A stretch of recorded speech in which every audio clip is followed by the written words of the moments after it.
Thank you for being here. My first time at Osaka University, and indeed my first time in Osaka, so I'm very happy to be here and share some of my work with you. And for this particular project, what I'm going to talk about is about work that I am presently doing about law and popular culture. So broadly, indeed, we work in the framework of law and culture, but more specifically, most of my work is on law and popular culture. And I'm going to talk about it from the viewpoint, indeed, of the sociology of law. I wrote a really, really good book called Sociology of Law in 2008 from Cambridge University Press. And the work that I'm presently doing on sociology of law and popular culture actually builds theoretically on some of the work that I've discussed here. The research concerns popular culture work in the United States, but in comparison with Japan, work that I'm presently doing collaboratively. Probably what is most important to know, just as a general framework, when I talk about sociology of law rather than about legal studies, is the difference between what is sociology of law and what is legal studies. And primarily, a sociology of law point of view adopts a perspective whereby we study law in society. So as you can see in English, I have italicized the word in. Rather than law and society, the more accurate expression would be law in society. What is the role of law as one institution within a broader realm of other institutions and in society as a whole? And like I already said, so some of this goes back to my Sociology of Law book. In fact, here you see part of the table of contents. I study 4 different thematical areas. As you can see, law and economy, law and politics, law and social integration, and then chapter 10, which I will talk about more, law and culture. So in actuality, what I do is I cut up society, so to speak, in 4 functional divisions, 4 institutions: economy, politics, integration, and culture. So in other words, this is the table that every sociologist in the United States will know this, or at least used to know this, because this comes from Talcott Parsons, who had a functional perspective of sociology, or obviously of society, and also of law, although he actually never wrote a book about law, which he had initially planned to do. And as you can see, we make a separation on the one hand, economic issues, political, and then legal, and then culture.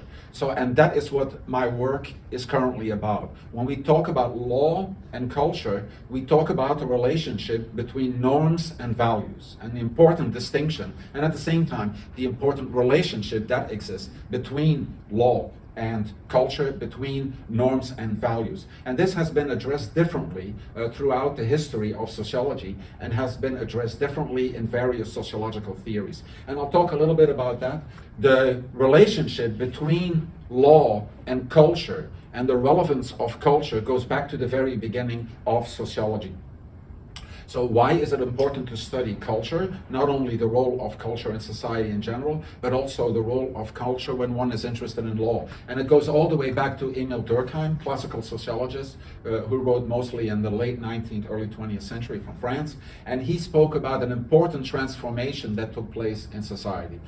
Basically, the beginning of sociology is, the birth of sociology is located in the second half of the 19th century. Why? Because society was changing so much. So in a way, it's society that gave birth to sociology. You know, a society that was undergoing rapid transformations, let's say, it presented a puzzle, it presented a question that this new science called sociology was going to address. And for Emile Durkheim, there was an important transformation in society from what he called a mechanical society to an organic society. And among the changes are not only the more typical changes that we think about when we think about changes in the 19th century, which is industrialization, the beginning of the free market, the development of capitalism. So those are the classic themes that we particularly know from Marx. But for Durkheim, the key was, it was all about a society that had a different cultural system. So in that sense, Durkheim, like Jeffrey Alexander once argued, is the antinomy of Marx. Marx says it's all about economic changes, that affect culture, that affect the rest of society. For Durkheim, it's all about culture that affects the rest of society. So it's a cultural idealist point of view. Now, whether we share that point of view theoretically or not is not so important as is indeed the finding that for Durkheim, culture was very important. Particularly the fact that traditional societies, mechanical societies, have very strong common belief systems. Basically, these are small-scale societies, they are pre-industrial, and everybody thinks alike, like totemic societies, so tribal societies. They are not only small, but they're very cohesive, and they're cohesive because everybody thinks alike. And what Durkheim wanted to show was that a modern society is still cohesive, is still integrated, but it is integrated in a different way. So that's why Durkheim says, nowadays we sometimes talk about the cult of the self, about the fact that people have become very individualist, which is all true, but this individualism doesn't mean that society has fallen apart. It says instead society is now differently regulated, and it's somehow these differences in values have to be accommodated for. And indeed, that there is a very important transformation in law, because a legal system where, let's say, everybody thinks the same, everybody basically shares a lot of values, will be very different from a legal system where there's a lot of different value systems within the same society that is still regulated by one set of laws. So that's going to be very important, and I think that is a very critical issue now at the beginning of the 21st century as well.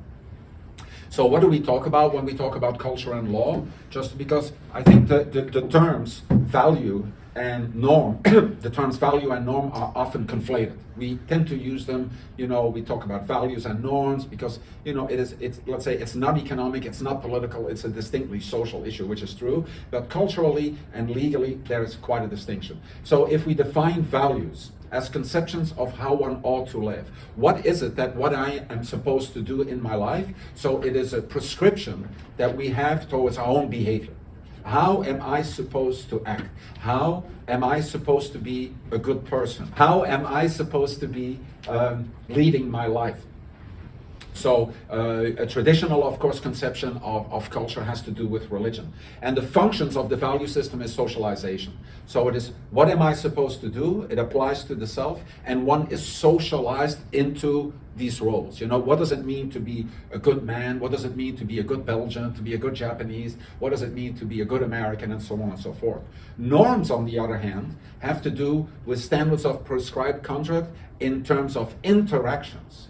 So in other words, norms do not regulate how we are to conduct ourselves as how we are conduct ourselves towards others.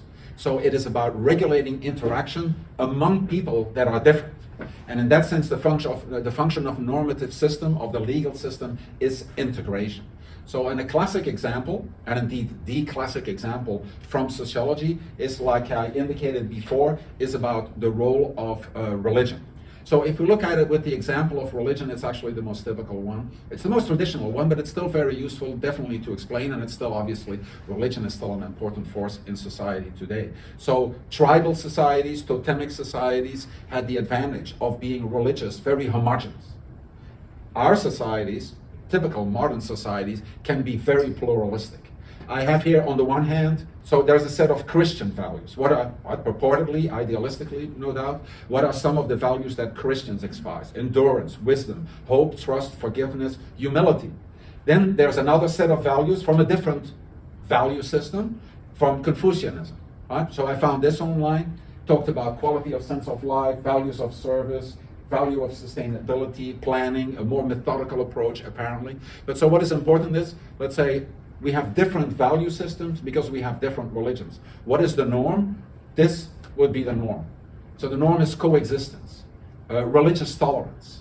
And these are norms that indeed exist. For instance, in the American context, it's even in the Constitution of the United States, there is a separation of church and state, right? So there is toleration there's religious tolerance, so it's a pluralism that is explicitly maintained. Now, theoretically, I'm going to talk a little bit about sociological theories in this context. And like I said, the relationship between culture and law is approached differently. So the relationships between values on the one hand and norms on the other is variable. And there are different sociological theories on how this is addressed. And I'm just going to review a few of them. For Emil Durkheim, like I already said, there was a transformation from mechanical to organic societies. As a result, there was a loss of the influence of tradition, and there was a growing sense of individualism. So people could express themselves based on their own individual beliefs and would have to be recognized and respected for those beliefs. Again, something that is very hot these days in the United States and in other societies too.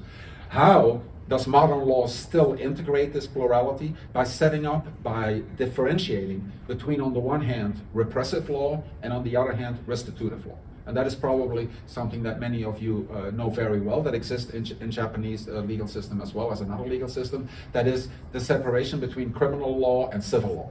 Criminal law and civil law. So criminal law is still repressive law. You know, you killed somebody, you've committed homicide. Restitutive law is typically civil law. So instead of being punished, one pays. You know, so there's typically restitution comes in the form of a monetary redress. And of course, a very interesting development. I don't know to what extent that exists in Japan. Maybe there's an equivalent to it. But like in the United States, sometimes one and the same act can be approached both by criminal law and by civil law.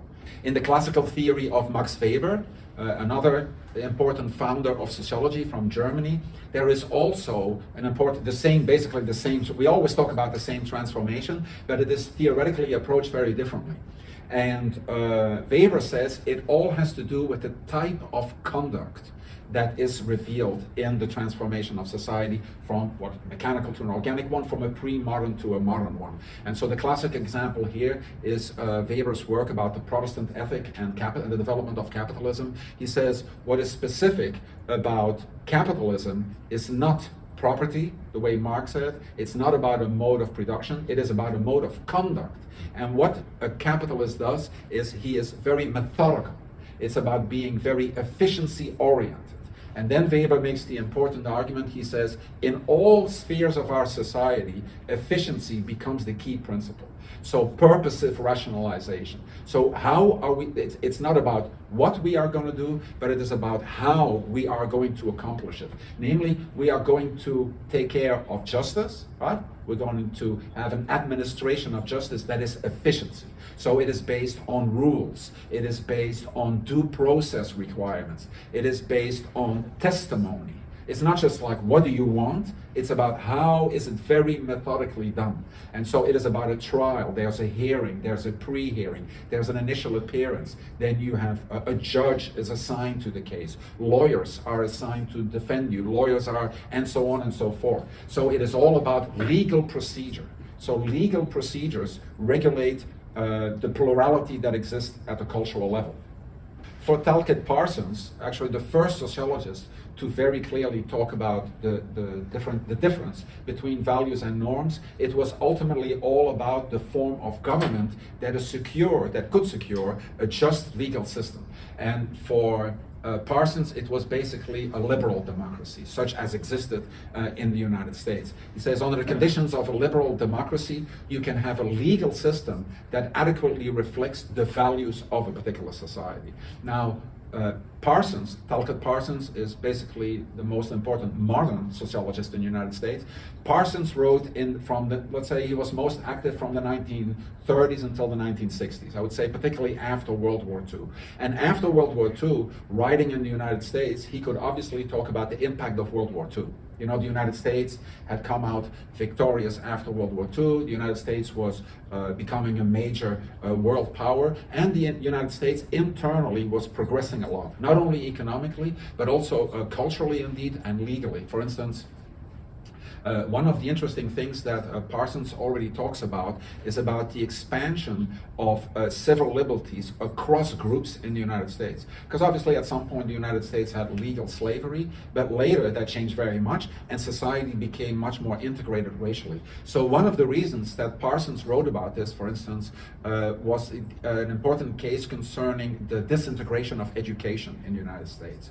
So disintegration of desegregation, I apologize, desegregation of education in the United States, so no longer were white and black people to be segregated in education. And so Parsons said, see how our democratic system, our culture allows for the expansion of these rights regardless of race, regardless of creed, regardless of initial national origin and so forth.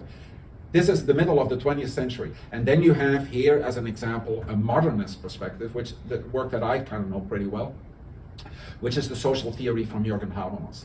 And Habermas actually argues with Parsons that we still have to come up with norms that regulate behavior for everybody, but Habermas, much more than Parsons, realizes that this can be very, very difficult to achieve.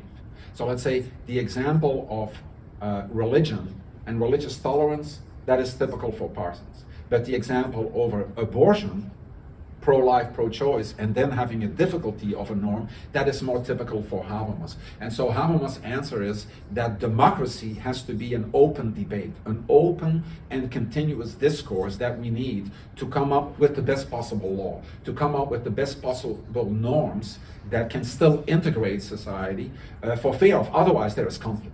So now we're talking about differences, for instance, that have to do with in the realm of sexuality. There's a lot to do in the United States currently on transgender people. What are the rights of transgender? Can a person who was born a man and who now identifies as a woman, can that person participate in sports? Can that person share the same locker room than biological women? There's a lot to do. There are laws. There's a lot of legal action being mobilized on such issues. There are differences nowadays between religions that can be very antagonistic with one another. You know, we're not just, for instance, talking about different Christian traditions.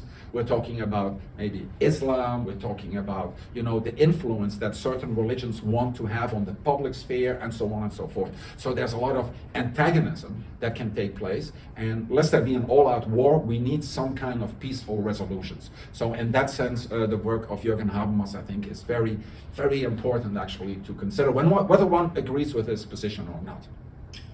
Let me move from culture to popular culture. So I already said a few words about it. So basically popular culture is that those aspects of culture that are indeed popular, that are widely shared among large segments of the population. What is interesting, it's puzzling, but it's also very interesting that popular culture was for a long time ignored in sociology. In fact, law was for a long time ignored in sociology, but I assume that law, and maybe to some extent popular culture too, law was ignored in sociology because it was thought that law was the province of legal experts, jurisprudence, law schools, right? So law belonged to law schools, popular culture belongs to arts, right? In the arts and in entertainment. But we can look at these issues sociologically. And then what we notice is that although historically it was neglected, once it was being studied, it tended to be reduced to what is profitable. So in other words, the essence of popular culture for the earliest sociologists that studied it was popular culture is commercial culture, right? Because by definition, something that is popular can be marketed to a lot of people. So something that is popular is typically also very profitable. So there is a market for whatever, there's a market for pop music, see? And indeed, the earliest sociologists that took popular culture seriously, but that studied it more, if you will, as a commodity, as something marketable, are Max Horkheimer and Theodor Adorno, which some of you may have heard of. These are important representatives of the so-called Frankfurt School, the Frankfurt School of Social Theory. Just briefly maybe, these were scholars. If you look, do you see the little image there on the screen? It's not coincidence. So to the left and to the right, you see Horkheimer and Adorno. Adorno is that guy. This guy is Horkheimer. And in between, the guy with the beard is Karl Marx. And indeed, they are Marxist scholars. And they talk about popular culture, particularly popular culture in the United States. And indeed, they already discussed that cartoon figure in the middle, which is Mickey Mouse. And Mickey Mouse came from Walt Disney. So they actually, in their book on the culture industry, they talk about phenomena like Walt Disney, who, let's say, who had turned pop culture to a product. You know, you can make movies about it and cartoons and you can sell them and so on and so forth. They also talk about jazz music as a kind of, well, non-serious form of music. Somewhat strange, because most of us will know that jazz music tends to be very complicated music, but in those days it was seen. Adorno was a big fan of classical music, and actually Adorno also wrote music. But Adorno thought that classical music, that reading books, going to the theater, these were all elevated forms of culture that kept people alive, that is functional in economic order, that is approached from a Marxist point of view. Then one representative, if you will, one later representative of this same kind of thinking is the modern sociologist C. Wright Mills, very famous also, an opponent of Talcott Parsons, a very, very different take on American society after World War II. And C. Wright Mills wrote a very famous book called The Power Elite, which is a very famous study in the United States about who really has the power in the United States and American society today after World War II. And he said, well, unlike Talcott Parsons, who would let you believe it's all about democracy, about the representatives that you elect in the political system, the politicians are actually the least powerful elite. More powerful than the politicians is the military elite. The military forces, obviously, after World War II, nuclear power, the Cold War, the arms race, and the economic elite. See? These are still the elites that have control over the masses. And how do they exert this control? Indeed, in part through culture, through popular culture. And it's very interesting, but it's often overlooked. But chapter 4 of this book that was published in the late 1950s is called The Celebrities. So this is the oldest sociological reference. So it's 70 years old by now, right? It talks about celebrity culture, which is a very hot, obviously that is something that I study a lot. I've been doing a lot of work on celebrity culture the past 10 years, which is a big deal in the United States. In Japan, you have the Japanese idol phenomenon, right? So here too. So actually there's already an old sociological theory about it. But what he does is, Mills, he says, celebrities are the shadow of money and power. And actually, theoretically, I personally approach it quite differently. So, on the one hand, we have this neo-Marxist point of view. So, popular culture is dismissed as something inauthentic. Right? It's not a real existence. It's supposedly, according to this perspective, it's not meant to be thoughtful. It is just, it's frivolous. And actually, if anything, it serves functions that sustain the economic order. Therefore, popular culture is ultimately reduced to money and power. You know, not that it's insignificant, because obviously we know there is a lot of money in pop culture. Right? The big businesses that are set up. And we also know, and actually here in Japan, you should know very well, there's a lot of power. Think about the soft power approaches of, for instance, the Korean government, Chinese government. Of course, the Japanese government with the Cool Japan initiative had similar ideas, right? I think it's very important actually today. I think today, I can already argue, I'll talk about it again in the conclusion, but I would say the 21st century will really be the era of culture, more than anything else, you know. But a constructionist perspective looks at it very differently and studies pop culture as a dimension of culture that can be studied in an interpretive point of view. So how is it meaningful? So I do think that popular culture has an economic function. It has a political function. But ultimately, to me, popular culture is about culture. And it is about the meaning, the extent to which it attributes it gives people a meaningful existence. And I don't think that relates in a one-on-one relationship with the kind of pop culture that one talks about. You know, classical music is also commercial music, right?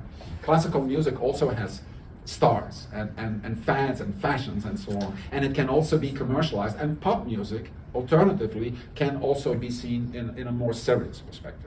This is basically where my current work is situated, so I thought that for the remaining 10-15 minutes or so, I'll give you some examples of the research that I'm presently doing. So the relationship law-culture today can also be studied as the relationship between normative integration and popular culture, because there is indeed a lot of law directly associated with popular culture. Here I show why is it important to study popular culture today. Well, for one, because certain aspects of traditional culture are disappearing, or relatively, are losing influence, are not disappearing, but they are losing influence. And what was the example that I used before was religion. Right? Religion is still an important force in society. Nonetheless, what do we see? This is about church attendance in the United States, and what has happened to church attendance? It has gone down very, very much. So there is tremendous secularization. Popular culture is increasing. This is the number of people that are on media platforms, social media. So there are 2.9 billion people on Facebook and so on and so forth. On TikTok, you see TikTok is at the bottom, which is 1 billion people. But of course, TikTok is only going to increase in relevance because TikTok is, young people. In other words, popular culture is more important than it ever was, and it will remain very important. And here are the research examples. So this is what I'm currently working on. 3 areas of research: litigation involving famous pop stars, deviance and social control in popular culture, and celebrity activism. I am researching this, or I have been researching this, particularly for the past 5 to 10 years in the context of the United States. But along with colleagues here in Japan, I'm now going to do a comparative transnational focus of this with Japan. So let me just to end it do a few examples. When it comes to litigation, the question is this: pop stars make for attractive legal targets. From a civil law point of view, why? Because they tend to be rich. Pop stars are rich. Pop stars have certain rights. Pop stars have a copyright. Pop stars have trademark. So the question is, what are the conditions of the litigiousness associated with pop stars in the United States and Japan? You probably know that the United States is a very litigious society. In the United States, anybody can sue anybody for any reason at any time, but there's very few people interested in suing me because, I'm just a dumb professor. But there's a lot of people interested in suing somebody like Lady Gaga, because Lady Gaga has a lot of money, she's extremely successful, so that becomes an interesting target. So it's very interesting how these dynamics work. I've actually written about Lady Gaga and law. I have a chapter in my book called The Laws of Lady Gaga. It's called The Laws of Lady Gaga. And I use the theory of Donald Black to account for how come Gaga, she attracts law, people can sue her, but Lady Gaga also has lawyers. She is part of a company. The company has lawyers, so she can also go back. So somebody can say, I'm going to sue Lady Gaga because I wrote that song 10 years ago, right? And that's actually my song, but she can also sue others. You cannot sell that t-shirt that has my name on it. I have the name to that t-shirt. In this case, I don't know if you heard about this. Do you see that bracelet on the side? Lady Gaga made that bracelet to help with the tsunami relief efforts, right? After the tsunami in Japan, and she sold that bracelet, and she got sued for selling the bracelet because she charged money for shipping and handling. And they say the money that she charged for shipping and handling, that doesn't go to Japan. And so there was a law company. It was the law company's telephone number was 1-800 law firm. But they won. They won that lawsuit. Because indeed she could not have charged for shipping and handling. So they actually, it's kind of one of the most obviously frivolous lawsuits, but they actually had a case. So that's some example. So now I'm interested in how does that happen in Japan? Does it happen in Japan? I don't know. So that's what somebody in Japan, that works with me, so we're going to collaborate on that. I know a little bit just by coincidence. This is Seijun Suzuki, the movie director. Do you know him? Some of you may know him, right? Right. And I happened to see a few of his movies just recently in the United States at the Japan Society in New York City. And then I read it. I thought it was a very good movie and very interesting. And I read about him, and he sued the company where he was making movies and that had fired him. Because he was fired for making movies that were not sufficiently commercial because they were very difficult to understand. But he worked for a company. So he had to do what the company told him to do. He didn't, and then he got sued. He sued. He won the lawsuit, but he got shunned. So he won the lawsuit, but for the next 10 years he couldn't make movies anyway. And he didn't become famous until later, internationally famous, until some people in the United States picked up on his work. Then there are just some other examples. This got quite some attention in the United States, because this person was also famous in the United States. This is Hana Kimura, who committed suicide. She committed suicide, and apparently after she was bullied so much online. And then indeed, a court found against one particular, she got bullied a lot, I believe, but there was one person who did it a lot, and they found against him. But then it turned out that the penalty for bullying somebody and contributing to their suicide is 9,000 yen.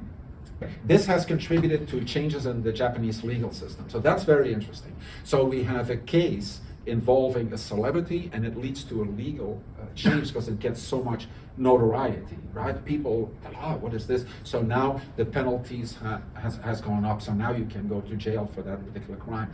Her mother isn't sitting idly by. She has just recently, this is a very recent article from December, just a few months ago. So this is her mother, and she is suing a television show for contributing to her daughter's death. So she is initiating the legal system. Deviance and social control. So what I talk about here is the culture itself is considered deviant. The culture itself. So it's not what somebody does, but the cultural expression can be considered deviant and has to be responded to. So the most obvious case is censorship. For instance, censorship of art. And so what you see here is an example from the American research. I have a complete paper about this. If you're interested, it's available online. There's a rap album that in the early 1990s was ruled obscene. And so once it was obscene, you cannot sell it anymore. And that went to the Supreme Court. And once it was in the Supreme Court, they actually overturned it. So they said, no, it's free speech. Free speech, big issue in the United States. In the United States, you can say almost anything. Anything at any time, not any time, anywhere, but you can say almost anything, so it cannot be content-oriented. Nonetheless, what you also have in the United States is music that is sold and that is considered to be explicit is stickered. So the albums and the CDs have that stickered, and nowadays online there's a little E for explicit added to it. What are such cases of cultural deviance in Japan? There is one that I know of, involves this woman whose artist name is Rokude Nashiko, is that correct? Right? Have you heard of her? She's a manga artist. I would rather not explain it in detail, but she does, let's say, explicit art. Sexually explicit art, and she basically had a legal victory. I believe it says here that she at least won part of the suit that was against her. So I'm interested in cases like that. And then finally, I'm interested in celebrity activism. And I'm wondering to what extent, if at all actually, that it is possible for celebrities in Japan to be involved in activist causes. I think that will be very, very minimal, definitely very minimal compared to what has been happening in the United States since COVID-19. And I've actually written articles about that. I have a paper about racial justice and COVID-19, and then I have another paper about the criminal justice activism of the only Japanese person that I know has been very active in, or one of the few, is Naomi Osaka. Naomi Osaka, the tennis player, who is obviously, well not obviously, but who is a Japanese national, but who lives and works in the United States, and who is also biracial, and who strongly identifies actually as black, as well as Japanese, multi-ethnic, right, so to speak. But these are just a few of the hundreds of thousands of pictures and examples I could give you of the activism that was initiated by celebrities during COVID-19. And initially it was about the pandemic itself. So celebrities would say, make sure you wear a mask, make sure you social distance and all that stuff. And then it became all about racial justice because of the police killing of George Floyd, which you may have heard of, which also propelled the activism of Naomi Osaka. But currently, and actually I have a forthcoming conference paper of that, Naomi Osaka and many other celebrities are talking a lot about mental health. Maybe Osaka hasn't been playing a lot of tennis. Now she's pregnant. So, and when she started to struggle with her tennis, she said, yeah, it's because I have so many pressures on me, and I'm a young person, and we should talk about mental health. Among the few cases that I know about activism among famous Japanese pop stars is Ryuichi Sakamoto, who recently passed away. The musician who was strongly identified with, like, he had no nukes, the peace movement, also nuclear energy, and so certain issues are, I think, part of activism involving celebrities, but I don't think it's anywhere near where it is in the United States. So I hope that I have convinced you that it is reasonable to study law and culture, that it is reasonable to study law and popular culture, that it is reasonable for all of us to look into this. What are some of these legal, normative issues that have to do with popular culture. Here you see some other examples, by the way. A Japanese girl group that where they sue the no dating policy, and the other, you see the picture of the young woman who shaved her hair. She shaved her hair herself after she had been found sleeping, I believe, with one of her fans. So it's the shame, you know, so she kind of did it as a punishment to herself. Like I said before, what more broadly makes sense of all of this is that I would argue that the 21st century is the century of culture. So if we look at it, this is I understand that I'm generalizing, but nonetheless, we can describe the 19th century as the century of economic changes. Right? Industrialization, so material products, the way we deal with material products changes dramatically. The 20th century is the century of politics. We have 2 world wars, we have democratization taking place. But the 21st century, I would argue, is the century of culture. We have secularization, post-secularization, pluralism and post-pluralism, and indeed globalization and localization. So this pop culture work becomes important, but to the extent that pop culture is itself a global, transnational phenomenon, we have to approach this collaboratively. And so that's why I'm now working with some of my colleagues here in Japan on these issues, and I'm understanding them better. Okay, thank you. Thank you very much. Thank you. Arigato. Arigato.